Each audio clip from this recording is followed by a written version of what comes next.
Every morning, millions of Americans over 65 wake up and pour themselves a glass of something they have been told by doctors, by television commercials, by decades of nutritional messaging, is one of the most protective things they can drink. They've been drinking it since childhood. Their parents drank it. Their grandchildren drink it. It's served in hospital cafeterias. It's handed to patients coming out of surgery. It sits in the refrigerated aisle of every grocery store in the country, next to the word natural. And for people over 65, whose arteries have already lost significant elasticity, whose livers process fructose more slowly than they used to, and whose blood pressure responds more sharply to every dietary trigger, it is quietly raising stroke risk in a way that doesn't announce itself until the damage is already done. I'm Dr. Hayes Anderson, and after 22 years in senior health, I've seen firsthand what happens when the drinks we trust the most become the ones doing the most harm. By the end of this video, you will know exactly which drink I'm talking about, and why the specific biology of aging makes it dramatically more dangerous after 65 than it was at 40. You'll understand the three internal mechanisms through which this drink damages blood vessels, elevates blood pressure, and raises stroke risk. And I'll give you specific, immediate replacements that are not just safer, they are actively protective of the very things this drink is quietly destroying. I'm going to hold off on naming it for just a moment, because I need you to understand why it's dangerous before I tell you what it is. If I name it now, you'll assume you already know the story, and you'll miss the part that actually changes things, the biology happening inside your blood vessels right now that no label on any bottle has ever told you. Here's the truth that rarely gets explained clearly enough. The most dangerous daily beverage for people over 65 is not alcohol. It is not soda. It is not energy drinks. It's something the food industry has spent more than half a century calling a health food. It's given to hospital patients in recovery. It's stocked in every school cafeteria in the country. And the research demonstrating how damaging it actually is has been sitting in peer-reviewed medical journals for years without ever reaching the people who need it most. The reason you haven't heard this is not negligence, and it's not a conspiracy. It's much simpler than that. The average doctor's appointment is 12 to 15 minutes. There is no time to challenge a product that has been wearing the badge of health for generations. There is no pharmaceutical company funding research that tells people to put down their morning glass. The data exists, the science is clear, it just hasn't reached you, and that is not your fault. Let me tell you about Alice. Alice was 72 years old. A retired school librarian from Ohio, careful, conscientious, and genuinely committed to her health. She took her blood pressure medication on schedule every morning. She walked 30 minutes before breakfast. She had cut out most processed food and replaced candy with fruit. She tracked her sodium intake. She was doing everything right by every piece of advice she had ever been given. And every single morning, she drank one large glass of orange juice. She had done it her whole life. It contained vitamins. It was natural. Nobody had ever told her to stop. What nobody had told Alice was that the glass she poured every morning was delivering the sugar equivalent of 4 to 5 whole oranges to her liver, in liquid form, stripped of all fiber, in approximately 4 minutes. And the difference between eating those oranges and drinking that juice is not a minor nutritional footnote.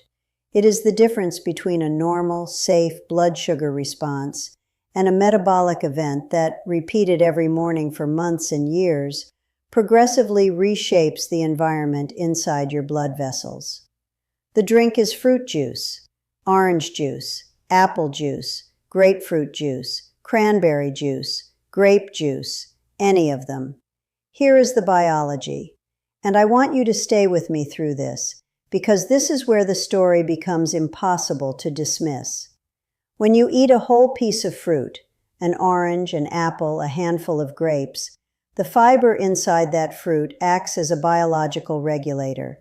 It slows digestion.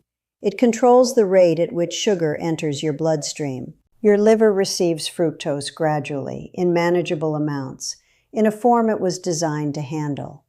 Your blood sugar rises gently and returns to its baseline. Your triglycerides, the fats in your blood that directly affect clotting tendency, stay relatively stable. Whole fruit is safe for most people because the fiber makes it safe. That fiber is doing something irreplaceable. But when you drink fruit juice, that entire regulatory system is gone. There is no fiber.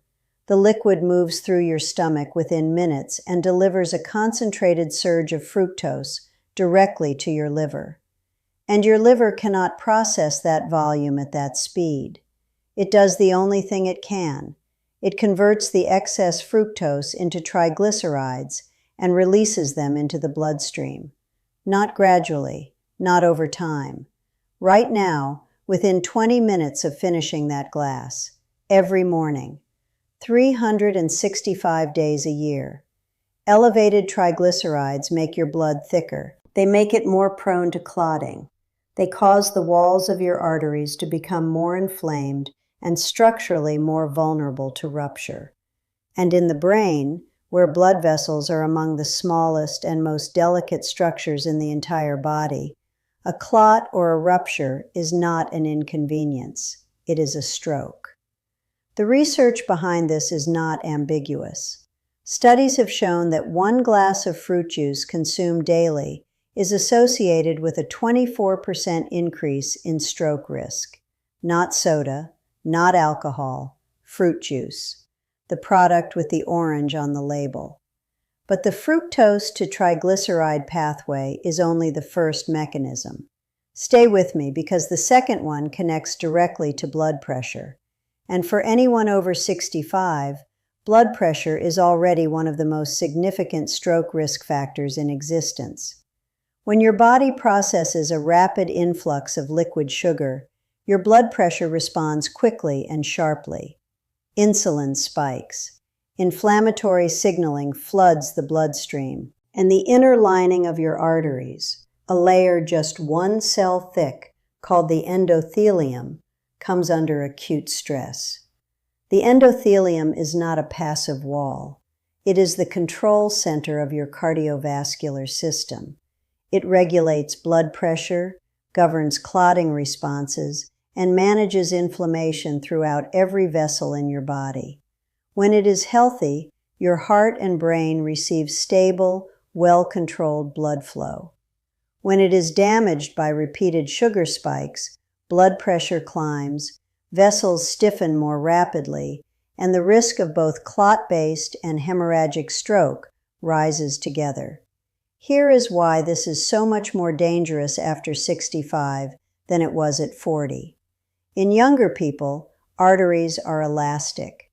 They expand and absorb pressure changes without significant stress.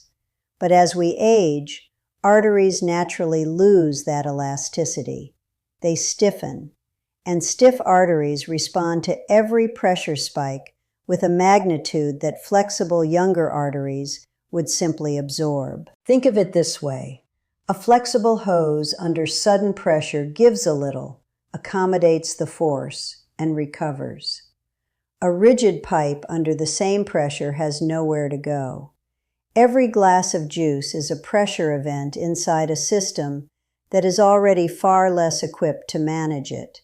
And for the many seniors who are already taking blood pressure medication, this is particularly important because they are often unknowingly working against that medication every single morning with the first thing they drink.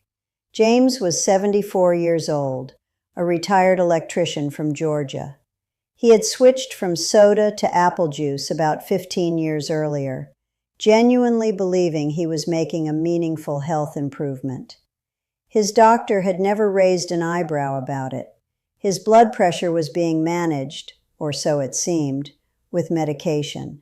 He came to see me after a TIA, a transient ischemic attack, what most people call a mini stroke, a warning event, one that far too many people survive and quietly treat as a near miss they can move past. When we went through his daily diet in careful detail, the juice came up immediately. It was the first thing I asked him to change. Within 6 weeks, his morning blood pressure readings had declined by a clinically meaningful margin. His triglyceride levels began to follow within 2 months. James told me that in 15 years of managing his blood pressure, not one conversation, not one, had ever touched on his morning beverage. Now here's the piece that surprises most people, and I want you to hold on to this. It does not matter what kind of juice it is. Cold pressed, not from concentrate, no sugar added, organic, fresh squeezed, fortified with 12 vitamins, none of those distinctions change the underlying biology. The moment you remove fiber from fruit and drink the liquid, your liver receives a fructose load it was not designed to handle at that concentration and speed. No sugar added on a label means no additional sugar was put in during processing. It does not mean the drink is low in sugar. It does not mean it is safe for your triglycerides or your blood pressure. It is a marketing statement, not a health clearance. There is a third mechanism, and this one operates more slowly, but over months and years, it may be the most structurally damaging of all. It's called glycation. When sugar circulates in your blood at elevated concentrations, which it does every morning after juice, it binds to proteins inside your artery walls through a process that researchers compare to caramelization. Slowly, at the microscopic level, your artery walls are being coated from the inside. Those glycated proteins become sticky. They attract immune cells.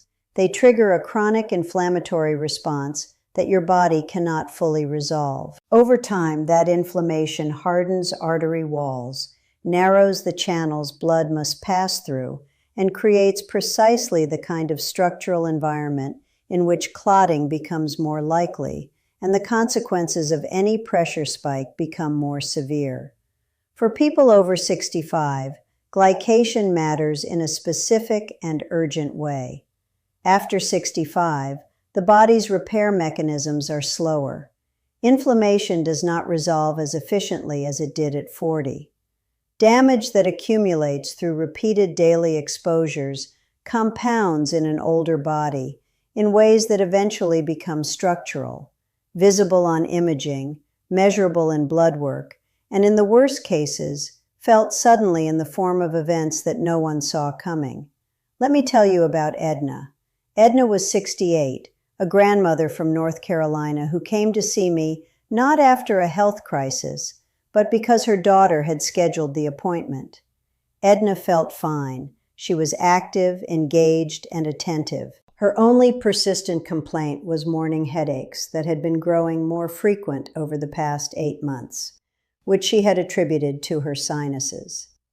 When we ran comprehensive blood work, her triglycerides were significantly above the normal range. Her fasting blood sugar was tracking in a direction that required attention, and when we reviewed a typical week of eating and drinking in careful detail, she was consuming 2 large glasses of fruit juice daily, one at breakfast, one with dinner, along with sweetened iced tea most afternoons. In every other regard, she was eating reasonably well, but her beverages were producing a metabolic environment that was preparing her arteries for exactly the kind of event she was most afraid of. We removed the juice first before anything else. Within 4 weeks, her triglycerides had begun to fall measurably. Within 2 months, the morning headaches were gone entirely. She sent me a note afterward that said, "I wish someone had told me this years ago." I've thought about that note many times since. One more patient before we talk about what to do, because this final pattern is one I see consistently and it matters. Herbert was 77, a retired high school teacher from Florida, health conscious, educated, and careful in every way he knew how to be. He read nutrition labels. He exercised 3 times a week.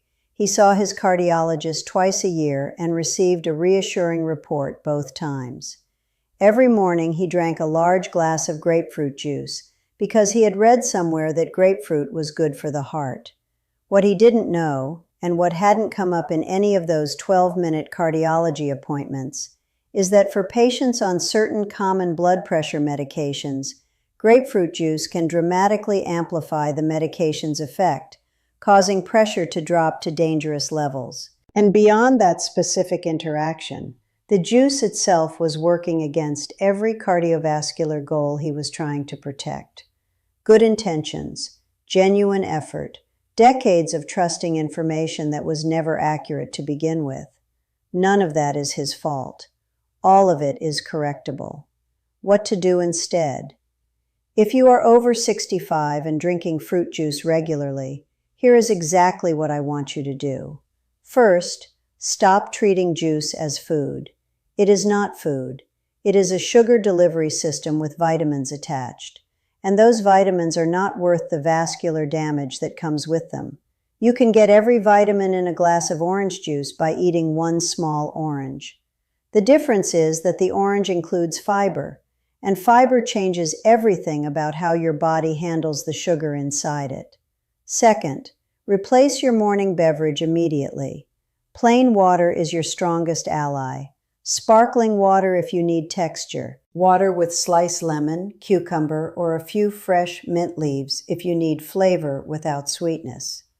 Unsweetened herbal tea is an excellent choice throughout the day.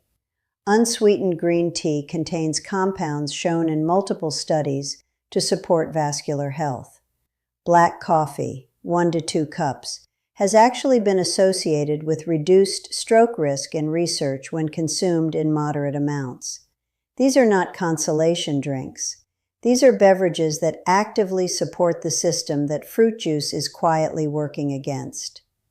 Third, if you have elevated blood pressure, elevated triglycerides, or any personal or family history of cardiovascular events, including TIAs, raise this topic directly at your next appointment. Ask specifically about your dietary fructose load. Most physicians will not bring it up in a standard visit because there isn't time. But when you bring it up, they will engage with you. You are not overstepping. You are doing exactly what you should be doing. Fourth, read labels carefully on everything you drink. No added sugar means no sugar was added beyond what naturally occurs in the juice. It does not mean the drink is safe for your triglycerides or your blood pressure. Natural fructose in juice reaches your liver in the same concentrated wave, regardless of what the label says. The label cannot change the biology. And fifth, give yourself 30 days. 30 days of removing juice and sweetened beverages from your daily routine produces measurable changes in fasting triglycerides, in morning blood pressure readings, and in many cases in energy levels and mental clarity that patients describe as improvements they hadn't realized were possible. Not 6 months, not a year, 30 days, one change. Here is what I want you to understand before you close this video. You poured that glass every morning because you believed it was protecting you. That belief came from 50 years of food industry messaging, from a healthcare system that has never had enough time to challenge it, and from trusting what you were told by people who trusted what they had been told. None of that is your fault. But information becomes protection only when it changes what you do next. And what you do next starts tomorrow morning. Now, there is something that runs underneath everything we covered today. Elevated triglycerides, endothelial damage, glycation, blood pressure spikes, all of these mechanisms share a common root process. A process that connects your morning glass to your long-term cardiovascular risk at a deeper biological level than any single mechanism can explain on its own. That process is chronic inflammation. And in the next video in this series, I'm going to go deep on exactly what chronic inflammation is doing inside your blood vessels, which everyday foods and habits keep it switched on without your awareness, and what the research shows can actually begin to switch it off. If you've been following along with this series, don't miss that one. It may be the most important conversation we have. Before I go, I want to ask you one question, and I want you to answer it honestly in the comments below. Before watching this video, did you consider fruit juice to be a healthy drink for seniors? Just yes or no, because your answer tells me exactly how many people are still pouring that glass every morning without knowing what you now know.